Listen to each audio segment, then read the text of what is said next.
जय हिंद एवरीवन, स्वागत है आपका वीनेशन ट्रिपल वन के एक नए एपिसोड में, जहां आपके लिए लेकर आते हैं इंडियन डिफेंस की प्रमुख अपडेट्स को सबसे पहले। तो चैनल को सब्सक्राइब करना मत भूलिएगा। आज के अपनी इस वीडियो में हम पहले बात करने वाले हैं लाइट कॉम्बैट एयरक्राफ्ट तेजस के प्रोडक्शन के बारे में। आप सब ने भारतीय वायुसेना प्रमुख का वो बयान तो सुन रखा होगा और आपको भली भांति याद भी होगा, जहां पर भारतीय वायुसेना प्रमुख ने जो प्राइवेट सेक्टर कंपनियां हैं इनको इन्वॉल्व करने पर जोर दिया था और कहा था कि अगर पब्लिक और प्राइवेट सेक्टर मिलकर काम करते हैं तो संभावित है कि हम 35 से 40 एयरक्राफ्ट प्रति वर्ष की दर तक का जो प्रोडक्शन रेट है उसको प्राप्त कर लेते हैं।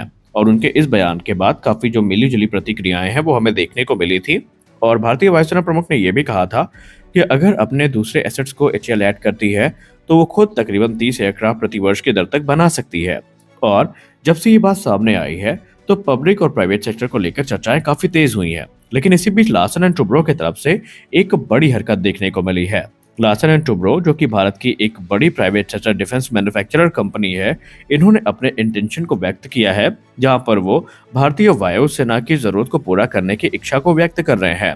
और वो ये मानते हैं कि उनके पास ये कैपेबिलिटी है कि जो फाइटर जेट शॉर्टेज है उसको पूरा करने में वो भारतीय वायुसेना की मदद कर सकते हैं। जयंत दामोदर पाटिल सर, जो कि लार्सन टुब्रो के head of aerospace and defence हैं, उन्होंने रिसेंटली ये हिंट किया है कि कंपनी एक प्रोडक्शन लाइन को स्टैब्लिश करना चाहती है जहां पर वो इंडिजिनस फाइटर जेट्स की मैन्युफैक्चरिंग कर सकती है।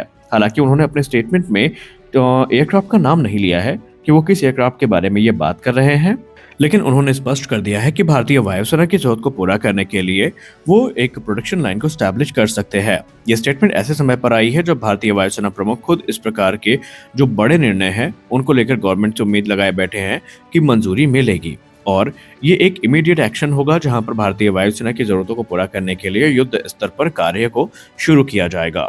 इसके पीछे की वजह है, इंडियन एयरफोर्स इस समय तकरीबन 200 फाइटर एयरक्राफ्ट की कमी से जूझ रही है।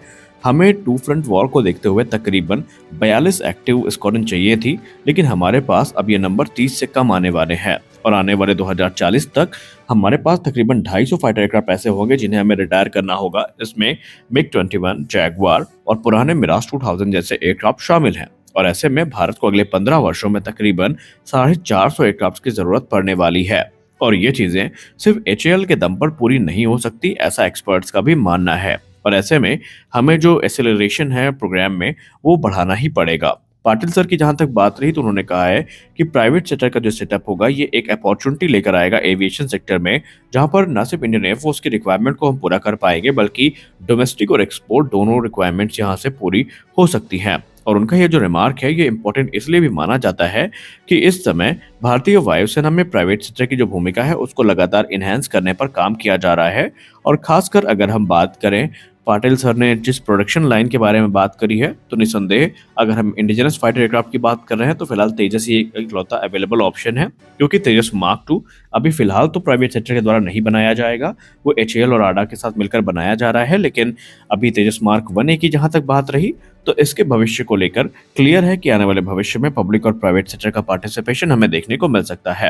हालांकि पाटिल सर ने जो स्पेसिफिक जेट है इसका नाम अवॉइड किया है, लेकिन तेजस प्रोग्राम से ही इसको जोड़कर देखा जा रहा है। और लार्सन एंड टुब्रो को लेकर पूर्व की रिपोर्ट की अगर हम बात करें तो उन्होंने पहले भी इस प्रकार की इच्छा को व्यक्त किया था। इंडियन एयरफोर्स ने तकरीबन 180 फाइटर एयरक्राफ्ट का ऑर्डर ऑलरेडी यहां पर दे रखा है या देने वाले हैं, जिसमें 2021 में 83 तेजस मार्क 1A शामिल है और एडिशनल 97 जेट्स का जो कॉन्ट्रैक्ट है ये फाइनलाइज किया जाना है।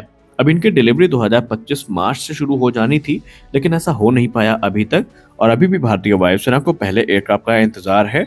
और इस चीज का जो रोष है वो हमें एरो इंडिया 2025 में देखने को मिला था, जहां पर भारतीय वायुसेना प्रमुख ने इस पर नाराजगी व्यक्त करी थी और उन्होंने कहा था कि हमारी रिक्वायरमेंट इस समय एचएएल पूरी नहीं कर पा रहा है और एचएएल से हमें कोई खास उम्मीदें भी नहीं है। एचएएल ने कहा था कि हमें तकरीबन 4 एयरक्राफ्ट अब तक मिल जाएंगे, लेकिन एक भी एयरक्राफ्ट हमें प्राप्त नहीं हुआ है। और उन्होंने तेजस मार्क 1A पर भी सवाल उठाया था कि जो एयरक्राफ्ट आए हैं ये एक्चुअल तेजस मार्क 1A हैं भी नहीं। और इसके दौरान उन्होंने कहा था कि पब्लिक और प्राइवेट सेक्टर की जो पार्टनरशिप है यही हमारे समस्या का एक समाधान बन सकती है। आपको बताते चलें कि ये बात तो सिर्फ तेजस मार्क 1A को लेकर हो रही है, लेकिन आने वाले भविष्य में तेजस मार्क 2 जो कि एडवांस 4.5 जनरेशन एयरक्राफ्ट है ये भी 2028 से 30 तक प्रोडक्शन में एंटर कर पाएगा। और इसको लेकर ये मानना एक्सपर्ट्स का कि भारतीय वायुसेना के इन ऑर्डर्स को लेकर एचएएल के ऊपर जो दबाव है आने वाले भविष्य में वो लगातार बढ़ता रहेगा, क्योंकि इनिशियली तकरीबन 120 तेजस मार्क टू जेट्स का ऑर्डर प्लेस किया जाना है और इसके चलते जो ऑर्डर बुक है एचएएल की वो काफ़ी लेंदी हो जाएगी। और इंडियन एयरफोर्स ने पहले भी स्पष्ट कर दिया है कि अगर पब्लिक और प्राइवेट सेक्टर का पार्टिसिपेशन होता है और एक प्राइवेट प्रोडक्शन लाइन आती है और इंडियन एयरफोर्स को लगता है कि उनकी तत्काल ज़रूरतें पूरी हो सकती हैं, तो फिर वो एडिशनल तकरीबन जो तेजस मार्क टू के नंबर्स हैं उनको 300 तक पहुंचाने पर विचार कर सकते हैं। हालांकि लासन टुब्रो की बात करें तो निस्संदेह इनके पास ये कैपेबिलिटी है कि वो इस प्रकार के कार्य को पूरा कर सकते हैं, लेकिन इसके लिए जो भारत सरकार है उसको इन पर भरोसा दिखाना पड़ेगा और वो भरोसा आने वाले भविष्य में इंडियन एयरफोर्स को फायदा निस्संदेह पहुंचाएगा। इंडियन एयरफोर्स चीफ ने खुद इस बात को कहा है कि ये एक सिस्टमैटिक अप्रोच है, ये एक फेज्ड अप्रोच होगी। आप एक ही दिन में ये नहीं उम्मीद कर सकते कि प्राइवेट सेक्टर जो है वो पूरी तरीके से निपुण हो जाएंगे एयरक्राफ्ट निर्माण में, लेकिन धीरे धीरे जो चीज़ें हैं वो बदलेंगी और जो एवोल्यूशन है इसका फायदा भारतीय वायुसेना को मिलेगा। भारतीय वायुसेना तो एमआरएफए प्रोग्राम के अंतर्गत भी जो पब्लिक और प्राइवेट सेक्टर का पार्टिसिपेशन है उसका पक्ष लेती नजर आई है और भारतीय वायुसेना ने कहा है कि भारतीय वायुसेना हर उस संभव जो ऑप्शन है उनके तरफ देख रही है जिससे कि उनकी जरूरतें तत्काल तौर पर पूरी हो सके। हालांकि रक्षा मामले के जानकार लोग ये कहते हैं कि ये रास्ता इतना आसान नहीं होने वाला है, क्योंकि एक लंबे समय तक एचएएल की जो मोनोपोली है वो हमें देखने को मिली है और अगर हम प्राइवेट सेक्टर को अलाउ करते हैं प्रोडक्शन के लिए तो पहले हमें इंफ्रास्ट्रक्चर से लेकर टेक्नोलॉजी ट्रांसफर इन सारे चीज़ों पर एक सिस्टमेटिक मैनर पर काम करना होगा और टेक्नोलॉजी को यूटिलाइज करने में भी प्राइवेट सेक्टर को थोड़ा समय लग सकता है। अब अगर आप सोच रहे हैं कि सिर्फ लासन टुब्रो इसको लेकर इंटरेस्टेड है तो आप गलत हैं। तकरीबन 4 से 5 कंपनियां हैं जिसमें टाटा एडवांस सिस्टम लिमिटेड भी है। इन सब का नाम भी सामने आया है जो कि इस प्रोडक्शन का हिस्सा बनना चाहती हैं, इस प्रोडक्शन प्रोग्राम का हिस्सा बनना चाहती हैं। और डिफेंस एनालिस्ट तो यही मानते हैं कि अगर हम सही मायने में चाहते हैं कि भारतीय वायुसेना की रिक्वायरमेंट्स को देखते हुए जो डिलीवरी रेट है वो फास्ट हो तो प्राइवेट प्रोडक्शन लाइन को मंजूरी मिलनी चाहिए और अब इसमें गवर्नमेंट ऑफ इंडिया को ज़्यादा सोच विचार भी करना नहीं चाहिए, क्योंकि आने वाले भविष्य में ऑर्डर्स की संख्या बहुत ज़्यादा होने वाली है। क्योंकि ये तो बात अभी हमने सिर्फ 180 तेजस मार्क 1 की है। अगर हम 120 तेजस मार्क 2 को जोड़ लें और उसके बाद एमका की 5 स्क्वाड्रंस को जोड़ लें और फिर HTT-40 जैसे प्लेटफॉर्म्स को जोड़ लें और यशस जैसे एयर प्लेटफॉर्म को जोड़ लें, HLFT-42 को जोड़ लें, तो एचएएल के ऊपर जो वर्कलोड है वो काफ़ी ज़्यादा होने वाला है और उस वर्कलोड को वो कैसे मैनेज करेंगे ये उनके लिए भी बहुत बड़ा चैलेंज होगा। और ऐसे में अगर प्राइवेट प्लेयर्स यहाँ पर समर्थन करते हैं और वो मदद के लिए आगे आ रहे हैं तो ये हमारे लिए गोल्डन अपॉर्चुनिटी है, हमें इसे दोनों हाथों से ग्रैब करना होगा। लेकिन इसके लिए जो रोड मैप है वो उतना ही पुख्ता हो ताकि आने वाले समय में जो क्लैशेस हैं वो ना हो और किसी प्रकार का जो हर्डल है वो फेस प्रोग्राम ना कर सके। तो आपको क्या लगता है कि अब वाकई अब भारत सरकार को प्राइवेट सेक्टर का समर्थन करना चाहिए?